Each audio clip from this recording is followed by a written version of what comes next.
Okay, this is going to be a video that has lots of examples, and so you might have to do some skipping around because it's going to be long. But it's a video that shows you the difference between permutation and combination as I understand it. And so I hope this helps, and here we go. So the first thing we want to start with is the definition for permutation and combination.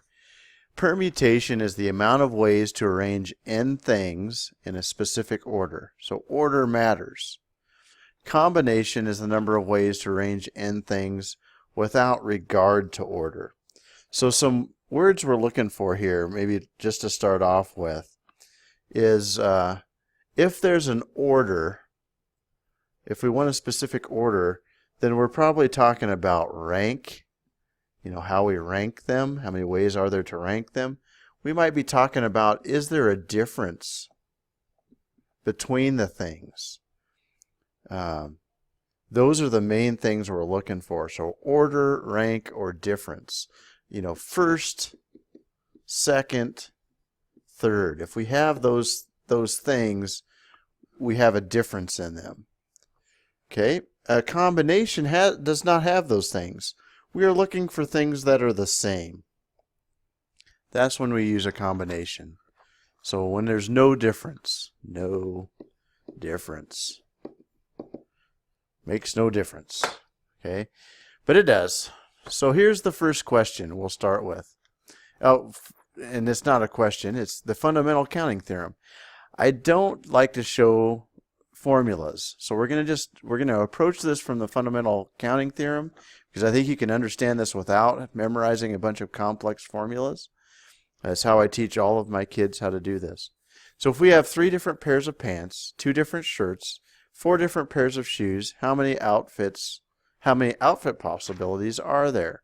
So think about this question. Maybe you already know this, maybe skip through this explanation. But the thing is, stop the video, engage in the problem. Think about it. Okay, so here's what I would do with the problem. So I would make a it's called a tree diagram. And so I can't fit it all on the screen. I can fit most of it. But here's my black, the blue. I have 3 things here. You start here and we have a choice to make. We're going to put on our pants. It's either going to be black, blue, or white pants. Then we have 2 choices for shirts. We could have a green shirt or a red shirt. And so if you pick the black pants, you could either go with a green shirt or a red shirt. And then you can go down through each thing. So blue pants, you could have a green shirt or a red shirt. White pants, green shirt, red shirt, same thing. Then once you have your pants and your shirt picked, now we can either pick our 4 different pairs of shoes. Maybe we have boots, maybe we have sneakers, maybe we have sandals, maybe we have slippers. So this one right here with sandals, that meant you picked a black pant, a green shirt, and sandals. So you might say that's a BGS for sandals. Maybe sneakers is a K. So BGS. And you can go through, and if you count them, there are 24 possibilities. If you count all of those, all the way to the bottom. So here's the last one. Well, what you can do is think of this fundamental counting theorem allows us to go ahead and put it in bins. Okay? And so here's my 3 bins. The first one is my pants. And if you remember, there were 3 pants. And then we had our shirts, which there were 2 shirts. And then we had our shoes, and there were 4 sets of shoes. So here's our shoes. And here's our shirt. Okay? And what the fundamental counting theorem allows us to do is just multiply those 3 bins together. So 3 times 2 times 4 is 24, or 6 times 4. So we have 24 outfits we can wear. So that's fundamental counting theorem. And I'm going to approach combination and permutation from that until the very end. At the end of this video, we'll get into formulas and we'll work backwards with the formulas. So I'm going to give you a problem. Again, read it, put it in your mind, and think about it a little bit. So we got to talk about, is there a difference between permutation and combination? So given the letters A, B, C, and D, how many ways are there to choose two of them? Okay, what I've done here is made this problem too vague to tell. We don't know if this is a permutation or combination because it doesn't say anything about a difference or an order or a rank. You could maybe assume that order doesn't matter, but you really don't know. There's really no situation here. You have to have a situation to make this work. And so how I would approach this again is we could come up with our bins, but I'm going to do this with a tree diagram. So we're either going to pick A, B, C, or D. So A, B, C, or D. I think it helps to see this thing constructed. And then if you pick A, that means you only have three choices left. Not two, three choices left. It could be B, C, or D. If you pick B, you could have A, C, or D. And if you pick C, you could have A, B, and I'm out of room there, or D. And if you pick D, you could have A, B, or C. And so if we pick 4 letters and we only pick 2 of them, we could have AB, AC, AD, BA, BC, BD. Okay, that gets us to there. We could have CA, CB, CD, and then I'm going to squeeze the last group in there, DA, DB, or DC. So there are your 2 bins. We could have picked 4 letters for the first time, but then we picked 1, so there was only 3 left, or 4 times 3, which is 12. And if you count them, there's 12 of them. This is assuming a permutation. This is saying that the order matters. A is first, B is second, makes a difference. Again, I didn't give you the information to tell you that, to make that discernment. So we're going to have to look at the combination, because it could be a combination. Well, if order doesn't matter, notice how many I cross out. Let me see if I can get a few more in here. Yeah, there we go. We got them all. So if we got AB here, BA is not needed because the order B coming first and A coming second doesn't matter to us. This is a combination now. AC, if we have AC, then CA doesn't matter. If we have DA, then AD doesn't matter. If we have DB, then BD doesn't matter. And if we have DC, then CD doesn't matter. And if we have BC, then CB doesn't matter. So notice we only have 1, 2, 3, 4, 5, 6 things. And what we've essentially done is taken the permutation, which was 12, and divided it in half, because that's how many ways there are to arrange 2 things. So the combination, I'll abbreviate it, is 12 divided by 2, or 6 things. So here's where we get into the difference. So take a look at, this is the same problem, but in a situation now. Now we can tell whether it's a permutation or combination. So there are 4 people in an election. We must choose 2 of them. One will be president, one will be vice president. How many ways are there to choose them? So pause the video and see if you know which this is. Is it permutation or is it combination? Now, here's what we know. We have a difference here. One person will be president, one person will be vice president. Because of that difference, this is a permutation. Order matters. if we set up our two bins, we have a presidential bin and we have a vice presidential bin. And so there's 4 people. So we're going to put 4 could be president. That if we choose a president, then that leaves only 3 left to be vice president. And 4 times 3 is 12 people, just like the permutation above. And you could even put people in here. Maybe we have Bob, Anna, Chris. Let's see, Bob, Anna, Chris, and Sam. So there's our 4 people. We might call this one B, A, C, S. So if you go through and do the, you go back to our tree diagram, we used A, B, C, and D, but you could use B, A, C. I should have used D for Dan. I should have just used my own name.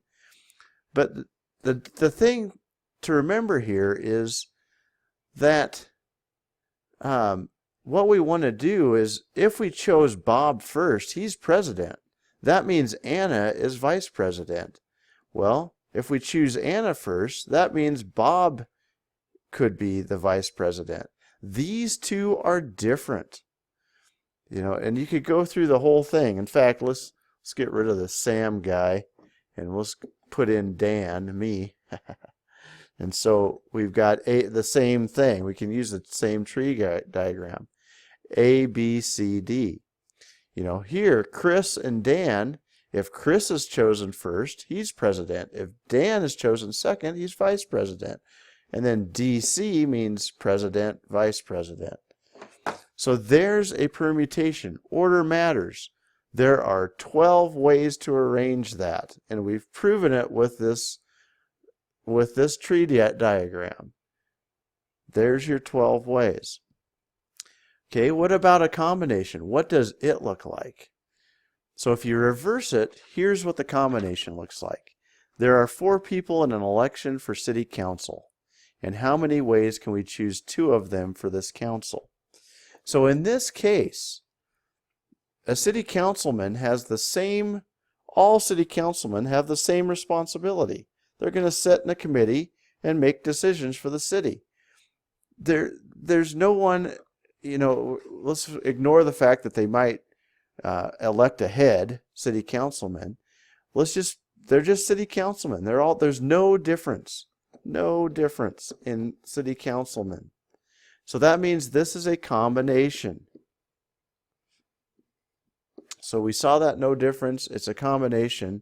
And so it's figured the same way. We got first councilman, second councilman.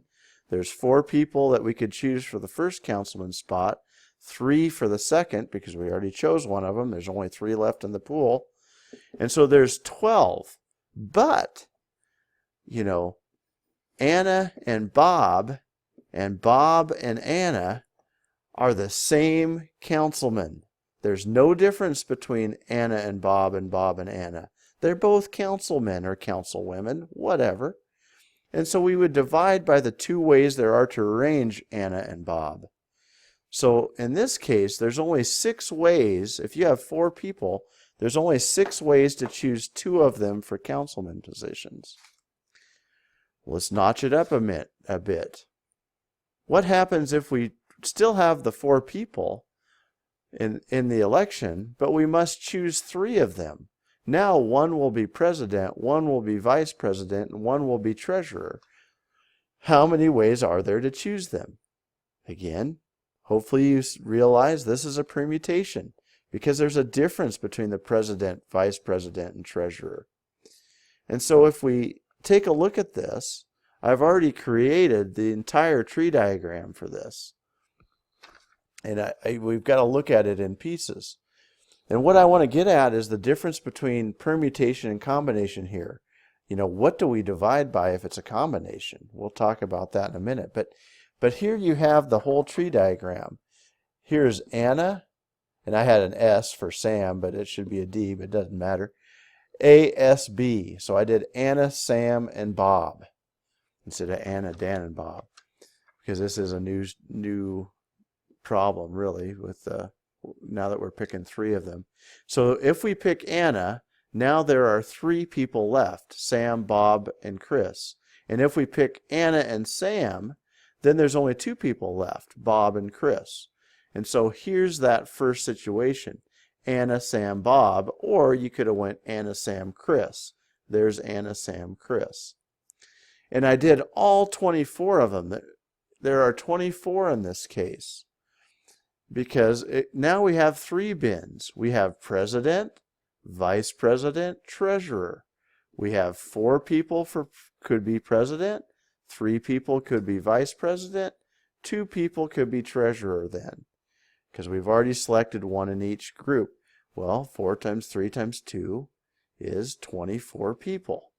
There are 24 ways. There are 24 ways to select them. Here are all of them. All 24. So let's look at the combination of this. So the combination, there are 4 people in an election for city council.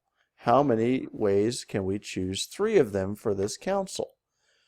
Well, again, there's no difference between councilmen. So we look at all of this.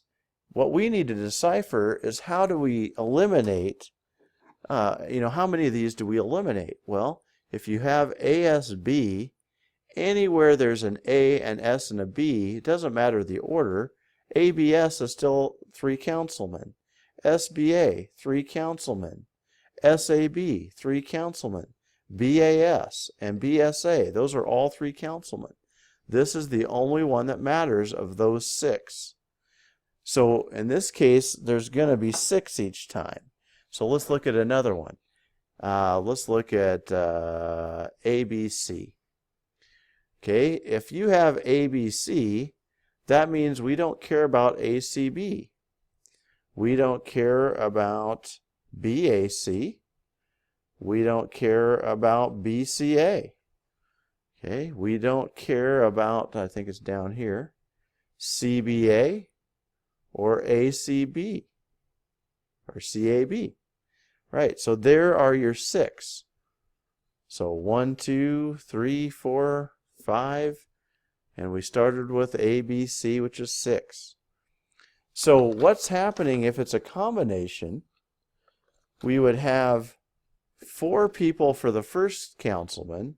We chose one of them. Then there's 3 people for the second councilman and 2 people for the last councilman, which gives us our permutation of 24.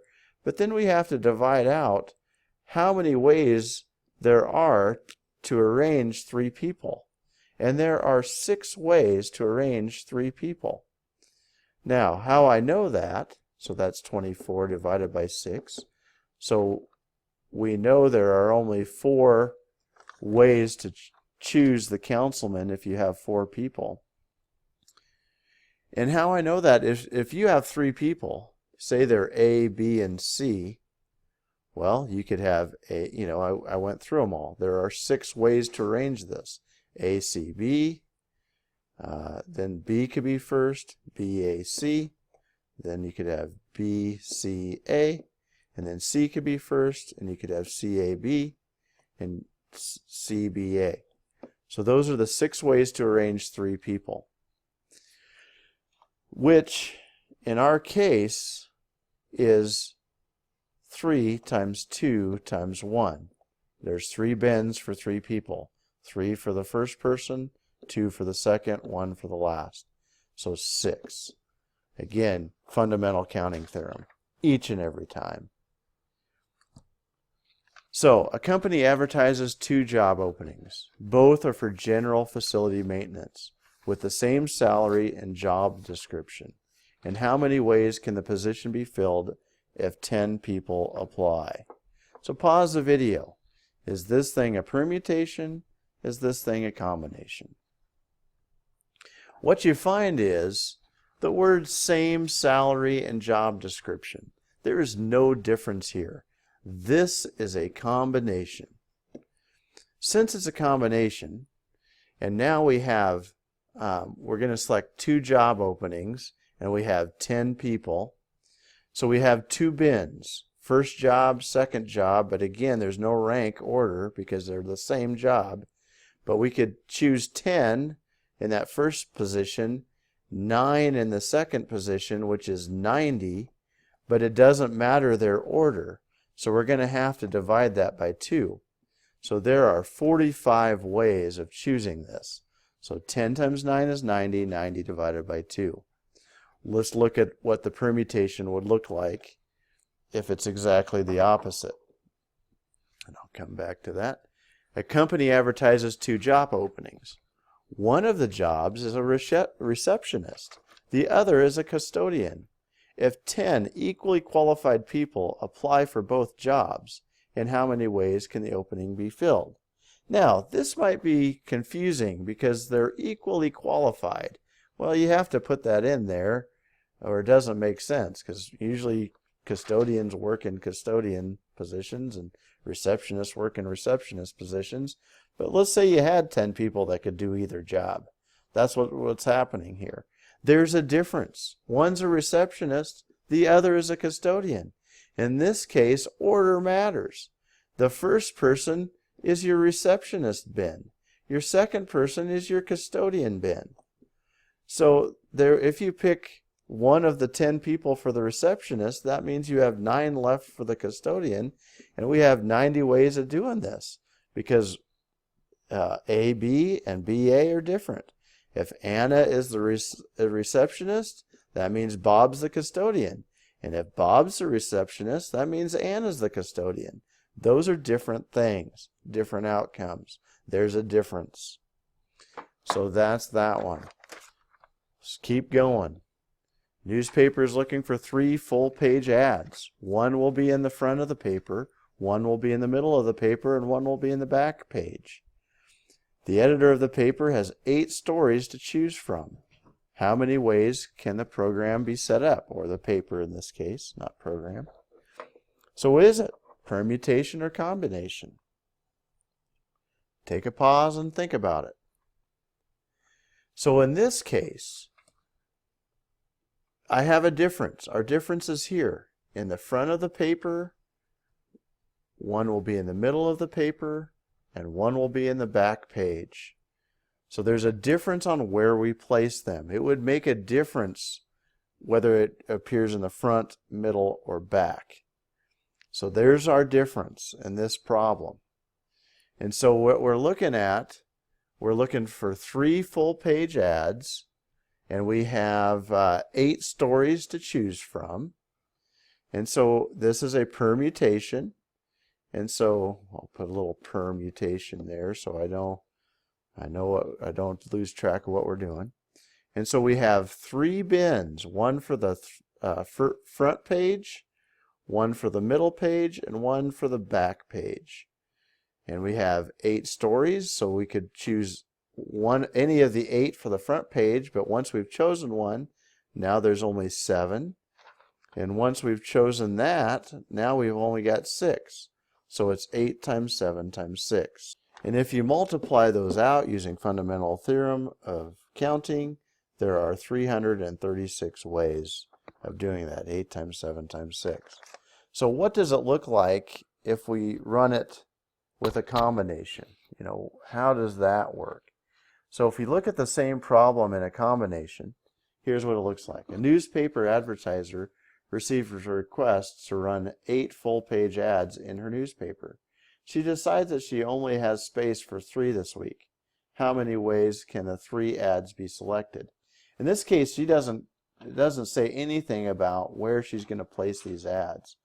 So the order, there's no difference. She's just looking for 3 of them. She doesn't care. Let's get 3 of these things printed. We'll stick them in the paper somewhere. Who knows where they're going to be at this point. And so this is a combination. We still have the 3 bins. We still have 8 full-page ads, so 8, 7, and 6. And you multiply those together and you get 336. Let's make sure that's right. Yep. But we're only choosing 3 of them. So we're going to have to divide by 3 times 2 times 1 way of arranging those, which is 6. So 336 divided by 6 is 56 ways. Hopefully you're getting the hang of this. Here's another one. 12 horses will race. Money will be given to the top 4 horses. How many ways could the horses come in first, second, third, or fourth? Pause it. Tell me. Combination or permutation? And in this case, this is a permutation. If you notice, first, second, third, fourth, what we've come up with is an order. There's an order to these things. There's a difference between how these horses place. And so we have 12 horses, so we would have 12 times 11 times 10 times 9. And 12 times 11 times 10 times 9 is 11,880 if you multiply those out. Now, what does this look like as a combination?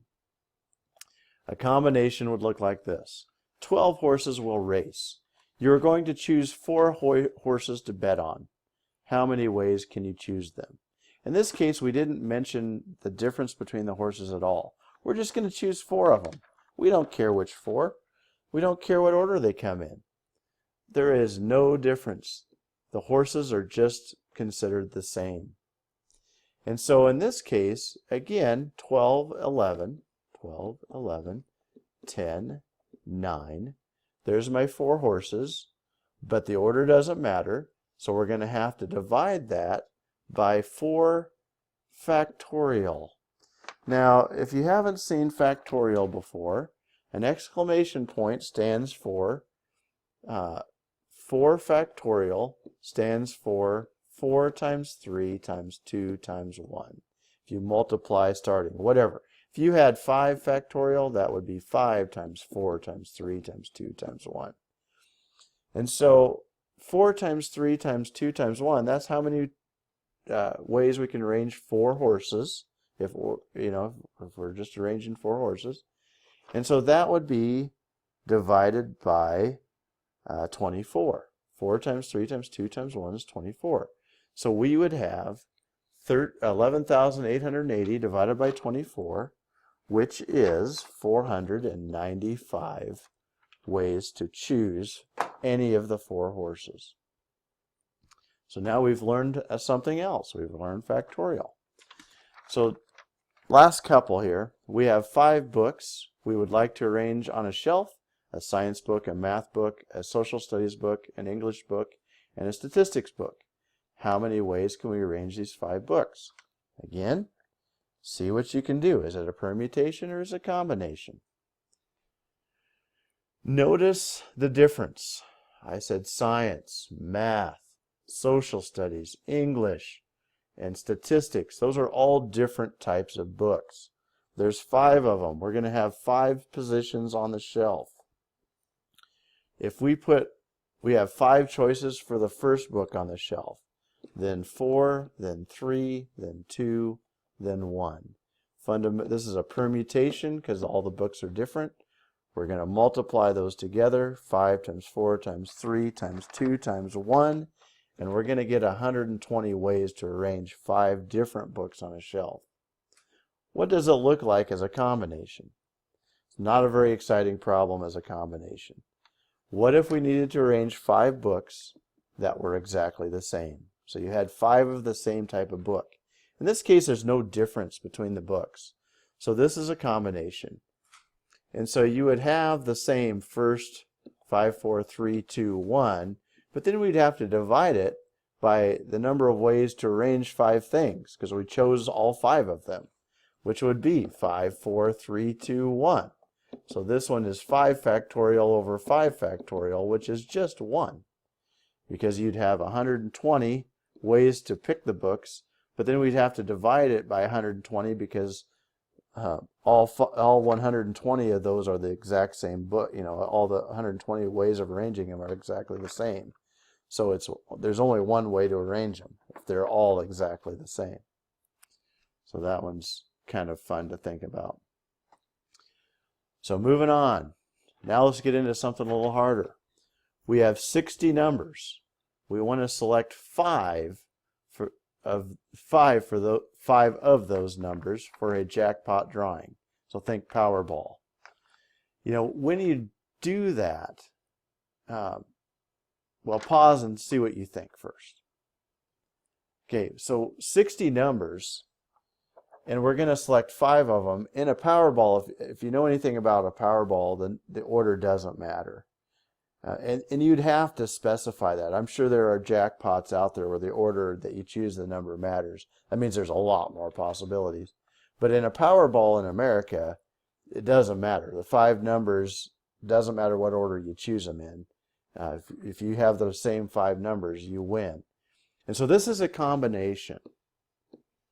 And how you do this, you have 5 bins for the 5 numbers.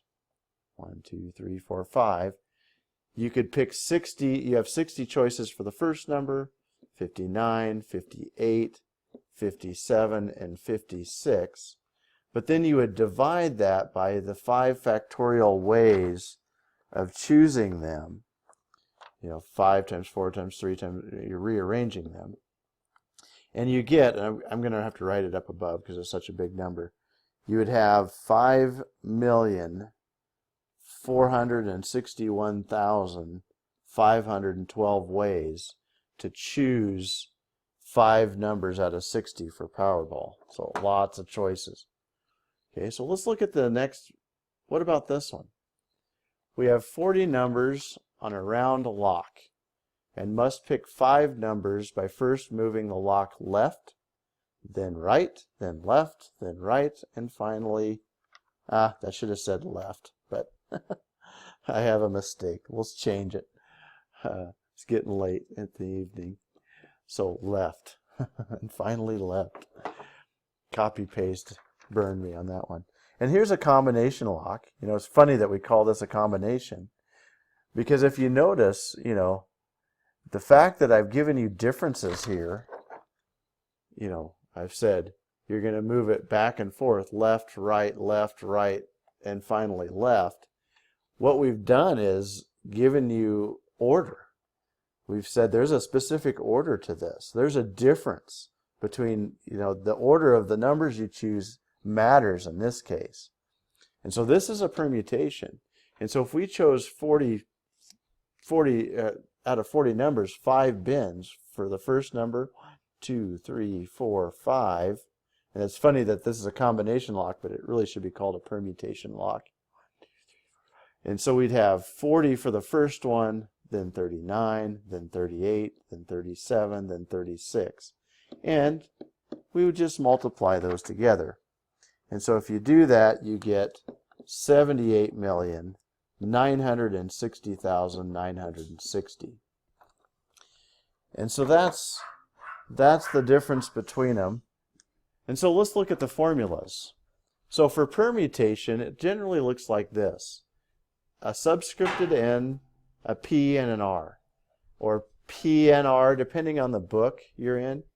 But N is the number of the total that we're choosing out of, and R is how many we're choosing. You know, and I'll do some of these formulas, but it's N factorial over N minus R factorial. And CR can be written like this, CN comma R, or it can be simply written like this, because it happens so often, they just leave the C out. But notice it's N factorial over N minus R factorial, and then you have this extra R factorial. Well, that R factorial is the number of ways to, that's what we're dividing by each time. So the combination formula is your permutation formula, but you're going to divide by the number of ways to arrange those 5 things or whatever. And so let's look at it. Let's kind of work backwards through this. Maybe let's do an easy one first. Let's go up here. Yeah, we could do this. Let's even go further back up. Let's go, whoops. Let's go up to a simpler page. Yeah, here we go. There are 4 people in election. One will be, this was a permutation. And so we would have, we have 4 people, and we're going to choose 2 of them. So this is 4P2, which is 4 factorial divided by 4 minus 2 factorial using the formula.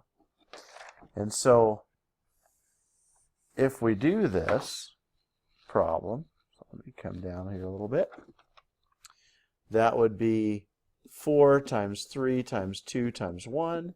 4 minus 2, that's 2 factorial. And so we'd have 4 times 3 times 2 times 1 divided by 2 times 1. Well, 2 and 2 cross out. 1 and 1 is still 1. And it's 4 times 3, which is 12, which we already knew. That just shows you kind of how to do it. Now, if you look at combination, we should end up with 6. So here's that combination problem. And that's, again, 4 choosing 2, which would be 4 factorial over 4 minus 2 factorial for the permutation. But then you have to divide by the 2 factorial. And so it would be 4 times 3 times 2 times 1. 4 minus 2 is 2 times 1. And then the 2 times 1 again for the last one. And so here, 2 and 2 cancel. 2 and 4 cancel to 2. 2 times 3 is 6. Just to quickly show you that. And man, I'm up to 36. I've never made a video this long. So let's just finish it out on these last two. So here was that 60 jackpot winner. And, here's where you're going to have to get a calculator out. But this was the combination. So this is 60C5. And so that would be 60 factorial over 60 minus 5 factorial divided by 5 factorial. And so that is 60 factorial. And let me pull that down just a little bit. Divided by 60 minus 5 is 55 factorial divided by 5 factorial. I don't know about you. I don't want to plug that in. So we might just end up doing this. This is Desmos, D-E-S-M-O-S, and I'll write it here in just a second. But this is their calculator. It's fabulous. There's the NCR button. And we did 60 choose 5. So let me get to numbers. So let me get over here to the main. So 60. And then I think we need a comma. 5. You can close that parenthesis. Hit enter. And there's the answer. 5. I can't hardly read that. But 5,461,512. And so you could use a calculator. NPR would be the same. So hope this helps. That is a massive, massive video. If you stuck with me for 38 minutes, you are maybe a better human than I. Best of luck. See you next time.